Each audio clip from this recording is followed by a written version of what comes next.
Hello, my name is Renee L. Rose. I'm the founder of Explore Art Talk. With Explore Art, our featured guests, we have meaningful conversations celebrating artistic and cultural diversity that makes our world extraordinary.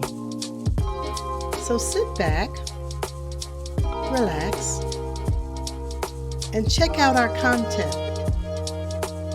Thank you for joining us today.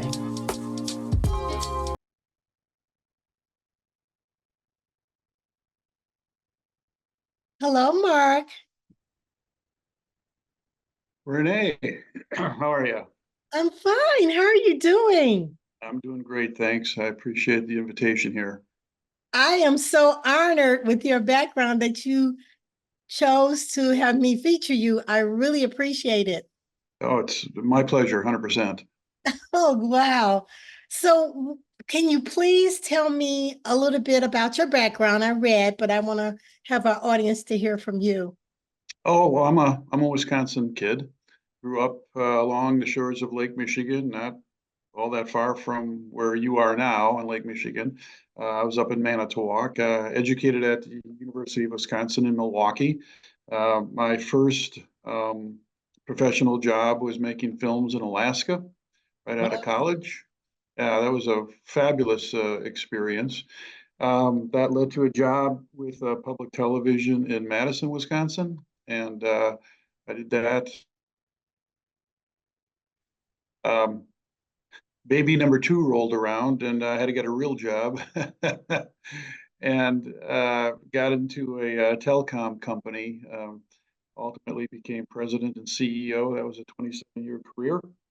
Wow. And I retired about 5 years ago and took what was kind of a part-time nibbling on the edges career in art and jumped in with both feet. So that's the last 60 plus years. So, did you always do photography? Was it like a hobby or you just jumped into it? It was happenstance. When I took my first job up in Alaska, um, uh, my girlfriend at the time, who ultimately became my wife and the mother of my children, came along too. She was a school teacher and she got a job. So we thought, oh, great, we're going to be in the same spot at the same time for a while. And her dad, my future father-in-law, sent up a camera, Pentax K1000, which is a workhorse, no frills, simple camera. Okay. And everything was manual on it. Nothing was automatic. You had to learn photography if you're gonna use this camera. So she took one look at it and handed it to me and said, this isn't my interest. And I said, well, I'll see if I can figure it out. And that was in the late 70s. Mm. And so I started taking pictures in Alaska, and of course, with in a outrageously beautiful setting Oh, in yeah. Alaska, it suddenly pictures, even I was probably in the snapshot stage, but even those turned out pretty good. So I kind of had this camera and, you know, messed around with it every now and then. When I moved to Madison, I learned pretty quickly that if you wanted to get your documentaries and my pieces a little more notice, the PR people were always looking for still pictures of some element of the story. And for a while, they had a professional photographer occasionally join us, but with budget cuts, um, that Yeah. went away. So I said, well, I'm bringing my own camera. And so I got a little more serious then. And of course, you'd see your work would be in an ad, or it would be part of the newspaper, or something like that. And that kind of wet my whistle a little bit. And of course, you're taking pictures of kids, you're taking pictures of vacations and all of that kind of stuff. But it just kind of built after that. It got serious. Um, I got interested in photographing the night sky, and that was kind of a huge leap. And I had a friend of mine who was into that, and we decided. Now this is the early '90s, or maybe early 2000s, uh, to try to photograph the Milky Way. And if you think about digital Oh cameras, gosh. yeah, if you think about digital cameras, they were just in the very, very early stages of it. Stages. And we started actually on film and failed miserably. But the digital cameras kind of helped us along. And we were pretty naive.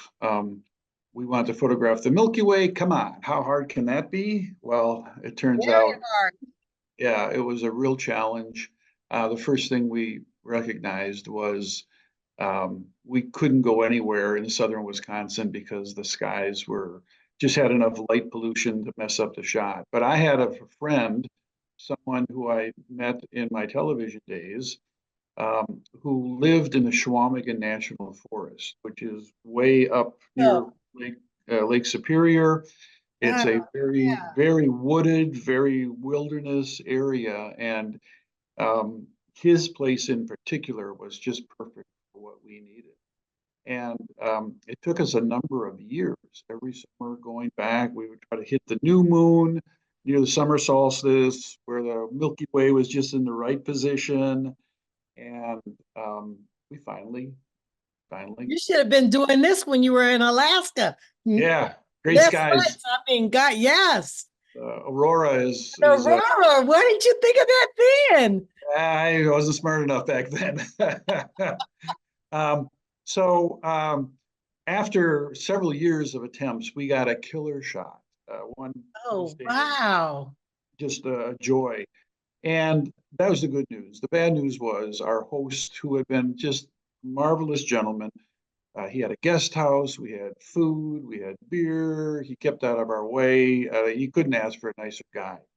Unfortunately, he passed away.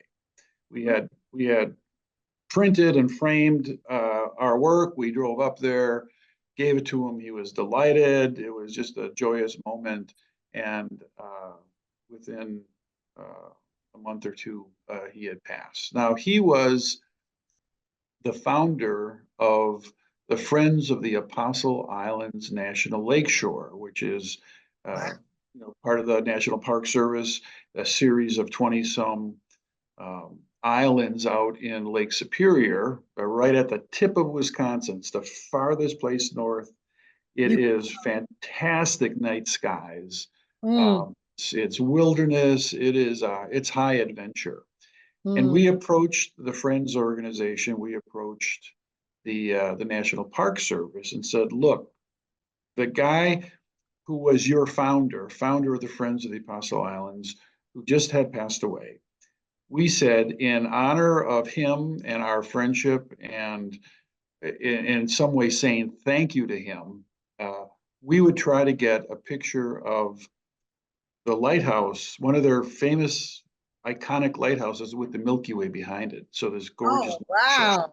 Yeah, and that was kind of a tall order. We thought we could pull it off, but we weren't quite sure.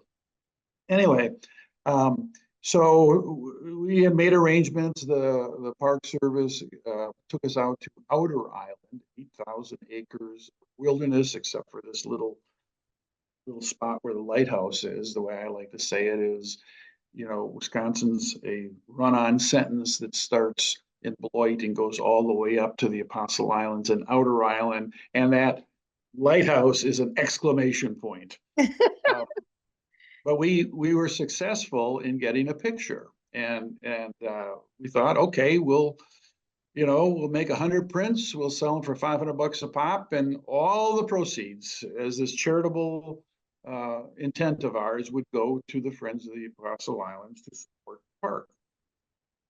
And through hook or crook, we get a call from the local senator up there. It turns out Ken Salazar, Ken, or I shouldn't say Ken, Secretary Salazar was the Secretary of the Department of Interior under President Obama.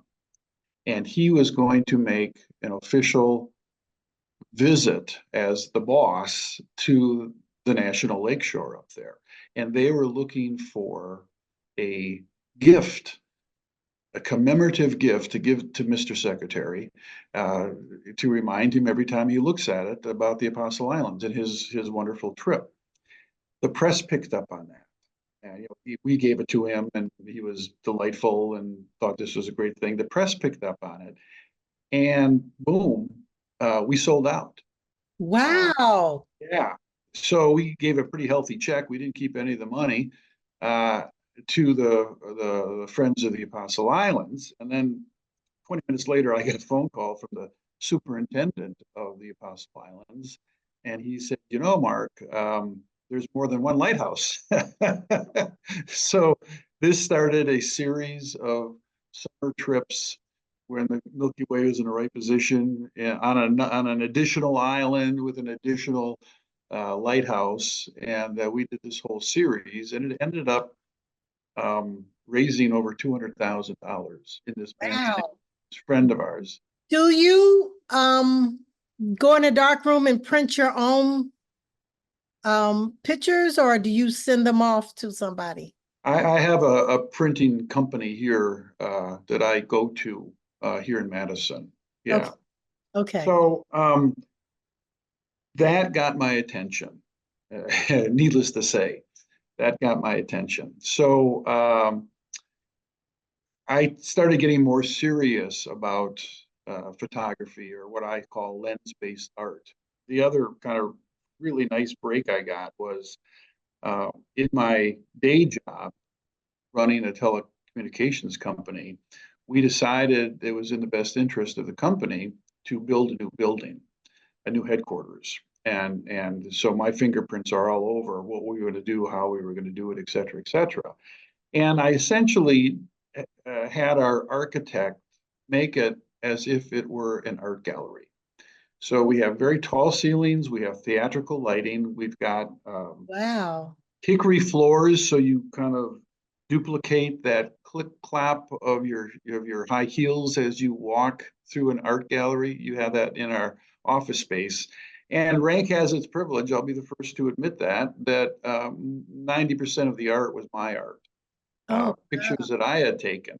And of course, it was a whole lot cheaper than trying to fill a building up, having to go out on the open market and purchase art. So, my attitude was pretty much at the time, um, you know, come take a look at some nice pictures. And what surprised me is people would come in and say, "My God, that's beautiful. How much you sell that? Can I buy that from you?" oh, And so, without any real effort, I started selling. And so, like I said, when I finally retired 5, 6 years ago now, um, I decided to jump in with both feet. oh, wow. So this is an interesting story. I am an artist, I'm an oil painter. So your story is really like you fell into it. Well, it's even, yes, and Fascinating. let me give another chapter. So, Wow. uh, one of the things we did in this company, we tried to be good corporate citizens and good corporate neighbors, Yeah. and the building was beautiful. I mean, we won several architectural awards and that kind of stuff. But we were approached on a number of occasions, from nonprofits who were looking for a place to hold a fundraiser.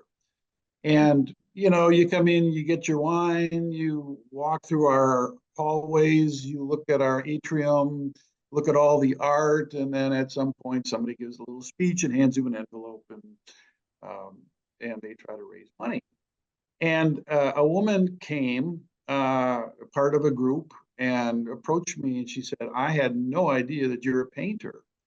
And I said, "These aren't paintings, this is photography." And she said, "My God, I have never seen anything like this." And she said, I want to arrange a meeting with a friend of mine. Well, that friend was a person who owns, she's an art consultant, Integrated Art, um, is the name of the company, and they place art all over the country, all over the world, particularly in the healthcare and the corporate side. Mm. And so she came, took a look, sat down in the conference room, and she said, "I'll just get to the point. I want to give you a contract." So I'm very grateful, and I'm very humbled Wow. that That many is real artists lucky. Yeah, many artists spent years trying to get representation, and in this situation, again, I'm very humbled and fortunate that it just came to me. And then I got serious about art and making it, and off to the races. So your latest series, I don't know if this is your latest series, but the series that I saw that I was like, wow, the clouds. Yeah, that's my. I'm known for that. Yeah, I mean, why did you jump from, because the doing the stars and doing the night sky is just phenomenal. Why, how did you transition to the clouds? I love the clouds. I love when people paint them, but it is unique, a unique type of presentation for a photographer. Yeah, so the two are actually pretty well matched. So if you think about going out at night, so you and I could get together, we'll go out into a dark area. Mm-hmm. Um, can't do this in Chicago, can't do it in Madison, but we'll find a nice spot that's got, you can see the clouds and, or excuse me, see the stars. And you and I will agree very quickly, see that star right there? You know the one I'm looking at? And you would say, yep, I see it. We agree that it exists. There's no argument here about what it is we're looking at. But if you think about that hard enough, what you are seeing is starlight from a star that uh, 100, 1,000, a million light Millions years of light away. away. Yeah. So far that even though we're seeing that pinprick of light, the source of that light may already be gone. Yeah. Now that is That's an fascinating. interesting concept, and Yes. that's what Einstein thought about, and the theory of relativity comes into play here. Mm-hmm. Uh, but this notion of time, the elusive fourth dimension, time, that we see something that was actually affected more by time and distance than anything else.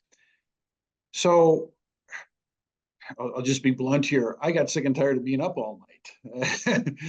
And so my interest in astrophotography somewhat waned.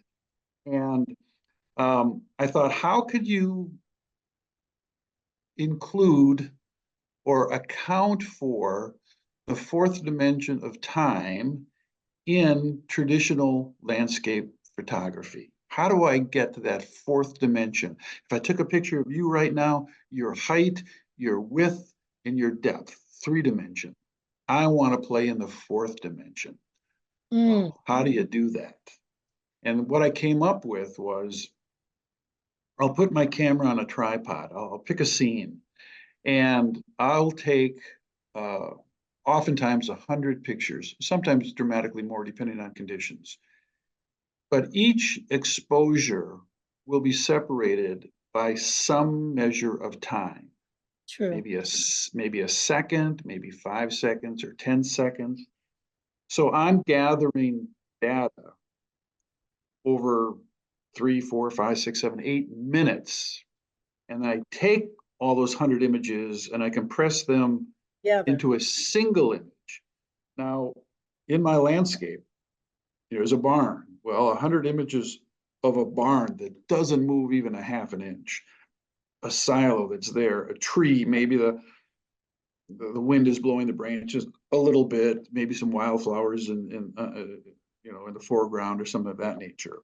It's all going to look pretty traditional, but the clouds Oh, in yeah. 4 minutes or 5 minutes or 6 minutes, they never are standing still. They're always moving. So they're slowly, slowly. So I'm click, Yes. 1,001, 1,002, click, 1,001, and they Yes. bang into each other. And at 50,000 feet, they're going that way. And 20,000 feet, they're going the other way. And you just have this otherworldly kind of Yeah. sensation of what the clouds are doing, but it's all anchored by more traditional foreground scenes. Oh, wow. Have you ever thought about doing storms? Oh, sure, sure. Yeah, if there's clouds, I shouldn't say always, but I certainly Storm clouds. keep a very close. I mean, I spend the majority of my time chasing clouds. And it's, I've attempted, I think I'm up to 2,400 attempts, of which maybe I've got 50 or 60, the result of 50 or 60 decent images that I'm willing to put my name on. So it's a very low equation, low chances that you're going to get what I call is a keeper shot. Okay. It's Okay. just not going to work, and off they go. You know, clouds never in reruns, so I will never run out of.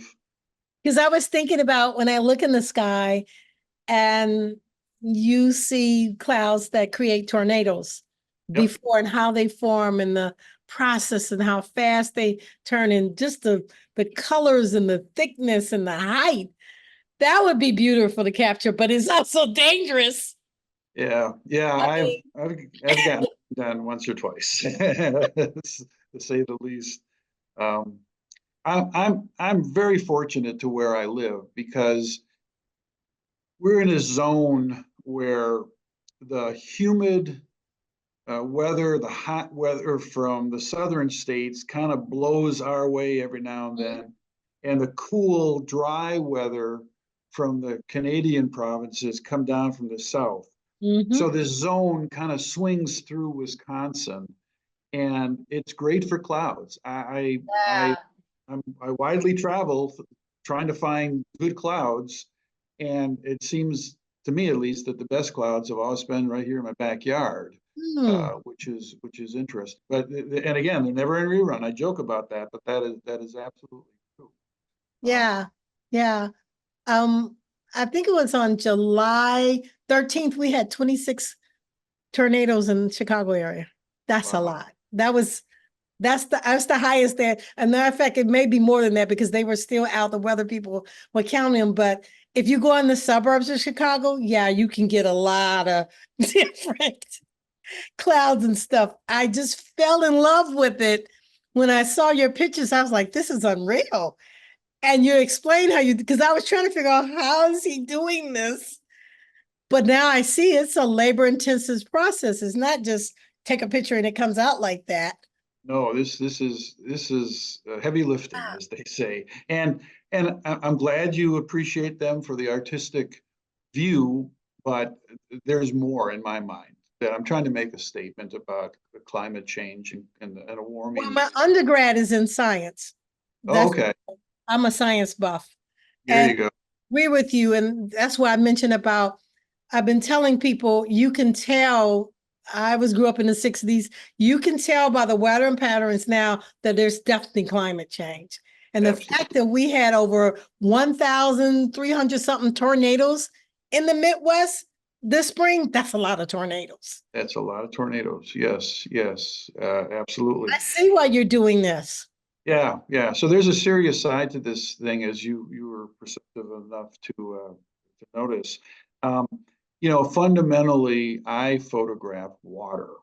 It happens to be in a vapor form, but water is life. You take Yes. water out of the equation, and every living thing on this planet will eventually perish. So Yeah. you have to pay attention to water. And with climate change, um, think about water. In my state, and somewhat similar to yours, uh, in Illinois, we have Lake Michigan, so we're surrounded by water to the east, you to the north, Lake Superior to our north. On Yeah. our western border, like you, the Mississippi River. Yeah. Slicing through all this is the Wisconsin River. And that has defined us as a people in Yes. this region. Yes. Water, I remember there was a proposal that the western states would uh, build a big pipeline and suck water out of Lake Michigan, and the Oh locals no. said absolutely not. Then they said, "Well, you guys are the OPEC of water." Well, maybe we are, Yeah. but if you think about water. Um, think Yeah. about the last decade or so uh, in California. Um, Yeah. The whole West Coast. Calif- California, the whole West Coast, the whole region. Um, had, I don't know, a 5, 10, 15, 20-year drought where Yeah, extreme. water was just not enough to go around, and the fights that came out, the political battles, the price of a head of lettuce. I mean, you can see where there's not enough water, you got trouble. And then it seemed to flip like that, where every night on the news there's another flood Yeah, in California. It's like the extreme. clouds, the skies just opened up and dumped on them. Exactly. So my fear is, and I hope you see this in my art a little bit, that here in Wisconsin, that could be us next. So Mm. I'm trying to draw attention with my art to have people start to notice, as you mentioned, the change, the fundamental change of our climate and what that may mean for Wisconsin. We are an Whole agricultural, Midwest. or the whole Midwest, yeah. Yeah, I think the around whole, the Great Lakes. yes. Wow, Um, yeah, I agree so with you. And so that could be a real problem. I mean, and flooding is just serious, serious business. I had a colleague who retired and bought a place down in Florida and in Fort Myers, and he was in there more than 6 months that a hurricane came and flooded the place out. And so he got lucky. He sold it, and the new people rebuilt, and they got uh, smushed a couple months ago with another tornado or a hurricane. So, these are serious problems. These are People, I think, are just they still haven't woken up like they should. They've just now, because people, I know a lot of people have left Chicago or left Illinois. I said I wouldn't go because there's a shortage of fresh water in the world. I said, yes, we have bodies of waters that are like seas. It's no way I'm leaving this area. People don't think like that, but I do. And I think about, I have relatives that are from New Orleans, Louisiana, and from Florida. I'm not going down there. So those hurricanes have gotten so intense. They said they're going to add an extra category, category 6, because they've gotten even stronger than a 5. I mean, that's ridiculous. yeah, No way. yeah. When I was in television, one of the programs that I produced was a biography of Gaylord Nelson, Senator Gaylord Nelson. Oh, Uh, wow. and as you probably recognize the name as the founder of Earth Day, the man who Yeah. injected the environment, the conversation of the environment into the consciousness of not only America but the world. World. And he is a famous quote that it resonates with me. And he said on the eve of the very first Earth Day in the early 70s, 1970s, do not ask for whom the bell tolls. It tolls for thee, Yeah. for there are species on this planet that Yeah. have a survivability quotient that far exceeds that of the Homo sapien. What he was saying there is, if the Earth goes through a serious scenario brought on by climate change, the Earth is going to be just fine. It's us, the I inhabitants, agree. Yes. is going to be on the Yes. short end of that deal. I Uh, agree. and that's, I mean, think about the absolute catastrophe that suggests. But if that comes to pass, the Earth will heal just fine. It Yeah. just, We're like a blip on the radar. yeah, So people don't realize. we won't be there, and no one's going to care. I have a girlfriend that lives in Whitehall, New York, which is far upstate. And Buffalo and that whole area, they had tornadoes this year. They don't have tornadoes, Oh my, but they had them. That's weird. yeah. Well, a lot of my art tries to look at that a little bit. And Yeah. you'll see there's a kind of a theme. There's several themes, but one is kind of agriculture. A lot of these pictures that I capture have um, farm fields, tractors, barns, et cetera, et Yeah, cetera. it does. And it's to suggest to folks that we can't ignore this. Though that's where our food comes from. And farmers are really dependent on moisture. They need those clouds to be friends, and they don't need them to flood their fields. They don't need them to create storms that take down their barns, et cetera, et cetera. So there's that dichotomy of the times that we live in between friend and foe. We need clouds, we need water. It's basic to life. But Mhm. if the pendulum swings too far in the other direction, we have catastrophic problems. My cloudscapes beckon the viewer beyond the familiar, finding significance in the juncture of experience and nonconformity. How do we balance? How do we ride that wave? What do we have to do to make this work for us Yes. and not destroy the planet in the process? Yeah. So, what's your next series going to be about since you're passionate about climate change? What do you see? I'm having fun. I This see is that. yeah the clouds are pretty serious business. It takes a lot of work, a lot of travel, a lot of.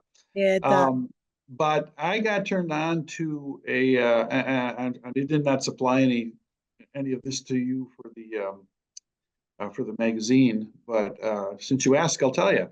Um, Fireworks. And you think, oh man, really? That's kind of mundane. But what I'm trying to capture, and I've been just about starting my second year, is when a firework goes up in the air, it explodes, boom, loud, aggressive, showy. Look at me, everybody.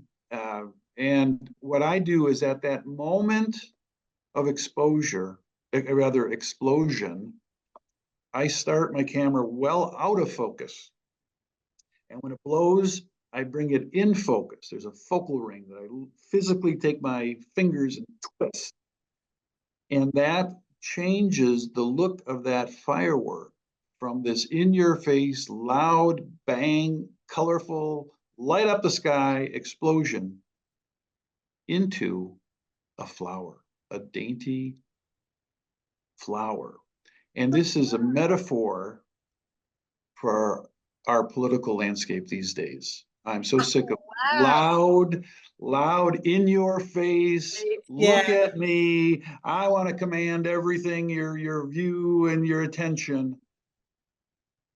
And I'd rather do, I think a softer approach would be more appropriate. So That's that something to answer your question, that's that what I'm would doing. go good for global politics if you think about it. That's a I, good, that's for around the world. Come on, step back a little bit. yeah, I like that. yeah. I'll shoot a picture or two down for you Oh, to take a please look at. do. Wow. Yeah, it's a challenge. Like clouds, which I have zero control over, I also have no control over fireworks and what they're shooting up, when they're shooting it, and frankly, there's very few opportunities. I was lucky in where I live, there was a lot of rain on 4th of July, so some communities had it a couple days ahead of time, and some had it a couple days later, which is great because if they're all on the 4th of July, I get to shoot once. And this time, I got to shoot, I think 4 or 5 times. Yeah, Yeah. yeah. And Yeah. I've traveled kind of throughout the Midwest. I was in Minnesota was it 2 weeks ago? Last week they had actually a convention of fireworks manufacturers. Oh, wow. And a lot of communities in the summertime will have a special community fair, community event. I'm heading down to Lake Geneva here, I think on Sunday. They have a boat rally of cool looking antique boats, but they have a great fireworks display. So I'm Every continuing. we have it in Chicago at Navy Pier every week in the summer. Really? Oh, I didn't know that. I should Fridays. come Yep. down there. Yep. Oh wow. Now you got me thinking. Yeah. See? Yeah, yeah. Well, I like the fact that you select subjects and you're very passionate about it. And then you show it on your through your photography of how you're doing to convey a message. I like that. I really, you're not just snapping a picture. I like, Yeah, yeah. I like to think I graduated from that. uh, Um, you know, year after taking sunsets and those kinds of things, um, I was getting bored. I thought there was more to it, and just had started thinking about art and thinking about my art and yeah, what I want to do. So it's been an evolution, yeah, and it's been a joyous ride. I'll tell you that much. This has gone beyond my wildest expectations. Um, you know, I think fundamentally, a successful artist is one who, at the end of the day, is still making art for themselves. yes. That they are, Explorer. yeah, they are. Yeah, There's somehow a creative gene in them, for lack of a better word, that they have to do it. And even if no one bought another piece, if if if no one ever even looked at my stuff, I think I'd still do it because it's yeah, just yeah, say it. It's just something that's part of my life. It's part of yeah, my DNA. It's yes, being a creative person. I suppose you could look, all the way to starting. My first job was telling stories on video and sound. Uh, and and in some ways, I'm still doing that, only a different medium. Uh, yes, and exactly. yeah, so it's been a good run. And you're capturing, you know, you're doing something right because I see a lot of photography, a lot of great photography, but you're making people stop and pay attention and really look at your photographs and like, wow, what's something different about this? Make me really stare at it and Yeah, try to figure out in your mind what's going on without talking. That's I I appreciate that comment because that is dead on. that's You get exactly how I was like when I saw it on Instagram, because you see, oh, you guys see so many images. And I said, dang. I was like, I just stared and stared because I see a lot of art. And I stared at it. And that's why I contacted you. And then later, I read your bio when you sent it to me because I looked at all the stuff online. I didn't even read the artist statement of bio. I wanted to see the pictures. And then when I saw it, I said, wow, this is an interesting background. I wonder how he got to this. I mean, this man just must be staring at the sky all the time. pretty much. Because a lot of the talkers take pictures of the sky, but you had something in mind you wanted to create. You Yeah, created a work of art. yeah. Well, I like yeah, that. I agree with you. I really like that. And each picture is a work of art. It took a lot for each single shot, all the shots you put together. That's a lot. And for it Yeah, to come out, the quality to come out like that, it's a labor of work. You really do, your passion's in that. Renee, I appreciate your kind words. You get it. You get it. I'm Yeah. flattered for the comments. And it's not just for fine art. Anybody who's a science buff, I'm a science buff. Yeah, they would be drawn to it. I was In, delighted. I got accepted into a show done by the Coco Nino Art Center in Flagstaff, Arizona. The show is wow. actually going right now, and the title was Cumulus, as in cumulus clouds. Oh, yes. And I thought, for God's sakes, if I can't get into that show, I need to hang it up. Um, The and powerful I was cloud. fortunate. I've got two pieces out there right now. Wow. Have you I've had had, any universities approach you or anything? oh, sure, I could several. see, I could, Yeah, yeah, yeah. yeah, yeah. I did a solo show up at Lawrence, or excuse me, Lakeland University here in Wisconsin. Uh, Nicolay College earlier this summer had my work. Yeah, I You put me on a spot here without my cheat sheet. I've been in 175 shows across the country in the last 5 years that's just, and overseas. So I could believe it.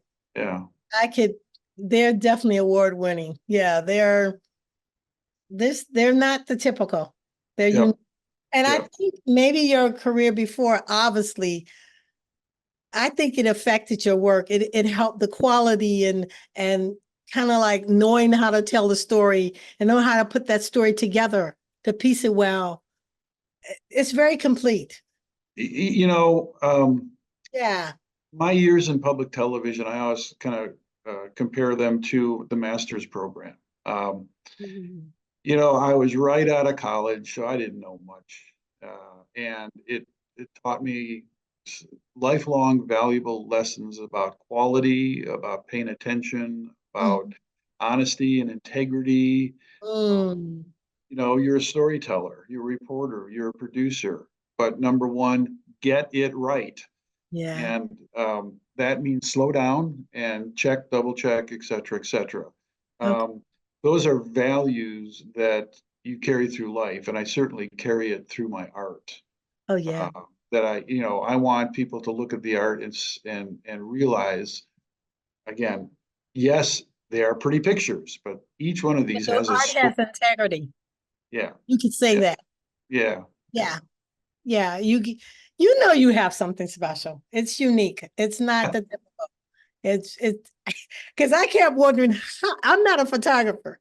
Although I'm an oil painter and I love to paint clouds, I love to paint landscapes. So I definitely want to know how is he doing that?